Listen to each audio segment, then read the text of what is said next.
Première question, vous connaissiez, vous, Sébastien Lecornu, il y a quelques mois ? Enfin, il y a quelques mois, on le connaissait parce qu'effectivement, en tant que ministre de la Défense, il avait un rôle à jouer, notamment après le fait que la Russie ait envahi l'Ukraine. Mais c'est vrai que ça n'a jamais été le ministre le plus populaire, le plus connu. C'est lui que tout le monde s'arrache dans les meetings. Ça, c'est une réalité. Même s'il avait été à un certain moment pressenti à plusieurs reprises pour être Premier ministre. Mais en tout cas, ça a été quand même toujours une petite surprise de le voir dans les listes, mais surtout de le voir depuis quelques semaines, quelques mois, à la tête de ce gouvernement. Il est vu comme un homme de droite, de gauche. Comment ça, en Espagne, comment on analyse son travail ?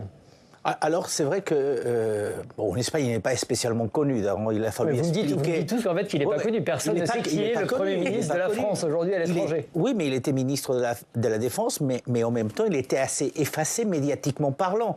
Donc, effectivement, hormis le ministre la ministre de la Défense espagnole qui les connaît, qui l'a traité à Bruxelles, c'est vrai que pour le public en général et pour la plupart des politiques espagnols, c'est un parfait inconnu. Après, c'est vrai que l'image ne s'est pas améliorée dans le sens où c'est quand même le 5e président du 12e Premier ministre du 12e mandat d'Emmanuel Macron. À un moment donné, même à l'étranger, on commence à se fatiguer. Donc on s'est dit, il ne va pas durer non plus énormément de temps. Mais ce qui est important aujourd'hui pour nous, c'est justement le fait qu'il soit encore Premier ministre aujourd'hui, après ses premières 14 heures avec le Cornu 1 qui a dû donc démissionner. Mais surtout, la question qu'on s'est posée, c'est les limites de la 5e République, la constitution de la 5e République tellement vantée partout, et on a vu que depuis la dissolution, cette 5e République arrive à des limites que même les politiques ne savent pas résoudre. C'est la condamnation de Marine Le Pen en première instance, je rappelle,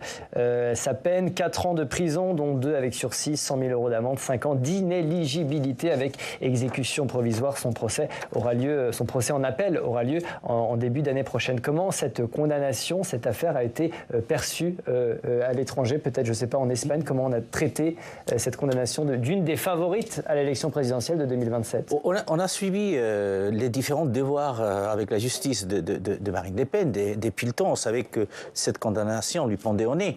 Donc on n'a pas été surpris qu'effectivement elle soit condamnée par les tribunaux. Ce qui nous a surpris peut-être le plus, c'est la réaction de la classe politique, essayant même de modifier les lois pour qu'elles ne puissent pas aller en prison s'il y avait appel.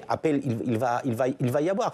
C'est cette négation d'une décision de justice qui a le plus surpris du côté des observateurs espagnols, parce que même si elle est candidate, même si elle était favorite dans les sondages, que la classe politique, dans une grosse partie, met en doute la décision de la justice, ça par contre, ça choque, d'autant plus que ça vient justement de la France, qui a toujours défendu cette idée d'une justice impartiale qu'on doit respecter. Ça dit quoi aussi peut-être de la justice française ? C'est-à-dire que un ancien président est un justiciable comme un autre ? Comme un autre, mais pourquoi se poser la question comme ça ? Qu'est-ce que ça dit de la justice française ? Qu'est-ce que ça dit des hommes politiques français ?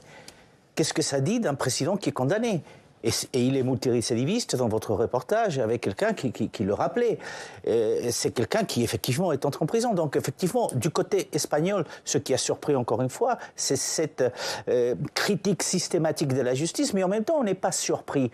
Parce que ceux qui, suivant la vie politique française depuis quelques décennies, on s'est rendu compte que vous avez eu ce même type de soutien avec la famille Valcani, qui a été maire de Levallois, qui a été condamné, qui est allé en prison, qui est sorti des prisons et qui a été réélu en tant que maire de Levallois. Donc en fait, en France, que vous soyez en politique, que vous soyez condamné, n'est pas apparemment un problème.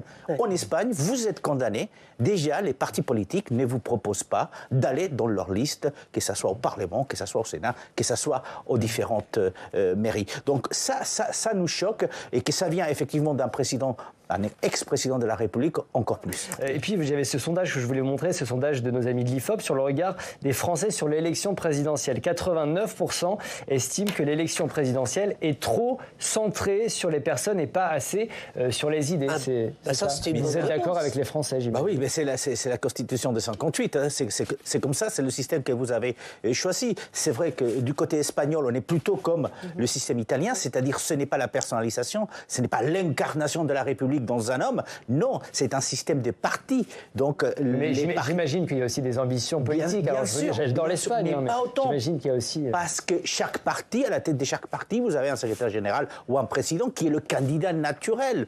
À l'époque, en France, c'était un peu le même système. C'était Jacques Chirac, c'était Mitterrand. Donc, à chaque fois, c'est comme ça. Et donc, en Espagne, on n'arrive pas à comprendre comment vous pouvez avoir... il faut créer un tableau Excel et mettre tous les noms. Vous avez 50 candidats un an avant. Et ça, c'est impensable pour un système comme l'espagnol. Donc, à l'international, je pense que c'est là où il va réussir le mieux parce que c'est un pro-européen.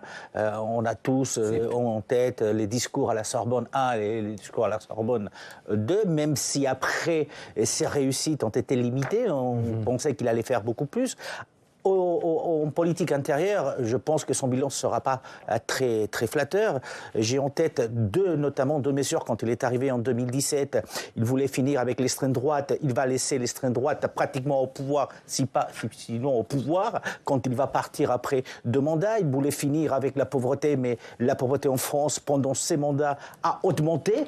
Et donc, après, c'est vrai qu'il a aussi fait exploser le système politique français. Le Parti socialiste a disparu grâce, entre guillemets, à Emmanuel Macron. Il a réussi à faire éclater aussi les Républicains. Donc, sur la politique intérieure, j'ai des doutes sur son bilan. Je pense qu'il n'a pas vraiment réussi. Je vous dis, il y a ces 2-3 mesures qu'il avait défendu quand il est arrivé, et ce n'est pas la réussite totale après 8 ans.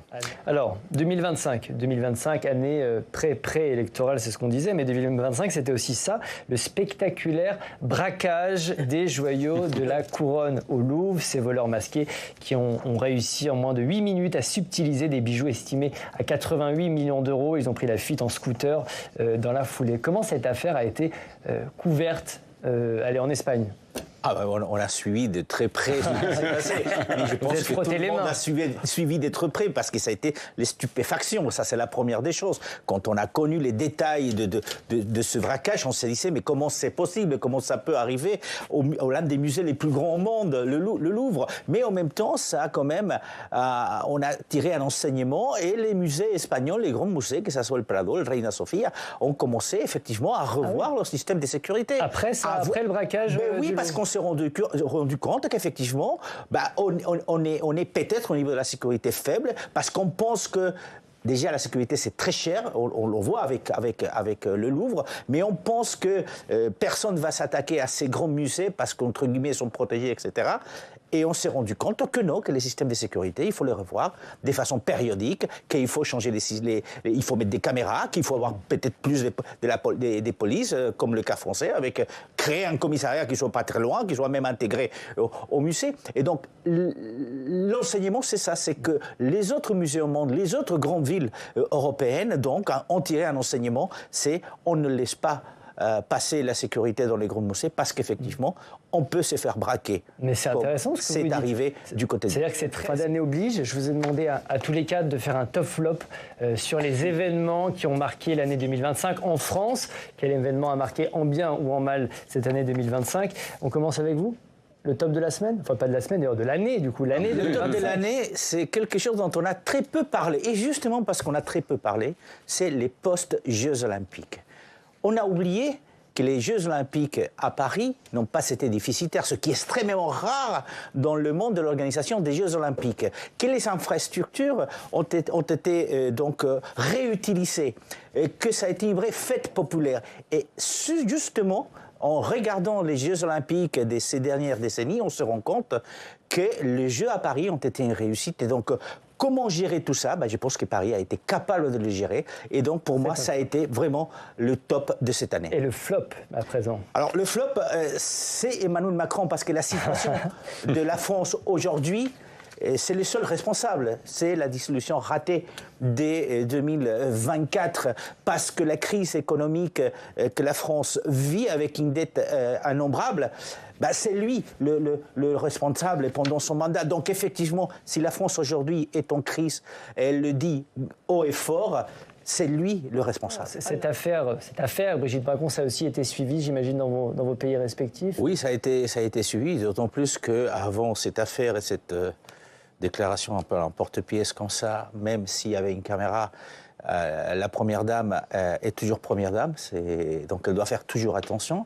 Et puis, on n'est pas à un premier flop, puisqu'il y a eu l'affaire de la gifle dans l'avion avec Emmanuel Macron. Donc effectivement, ça a surpris, mais en même temps, ce type de dérapage, malheureusement, arrive avec la Première Dame, mais peut arriver avec aussi des hommes politiques des premiers ordres. Et donc, je suis comme Bibeke, il faut le dénoncer parce que c'est un vrai flop et ça fait vraiment mal à la démocratie et à la vie de la société.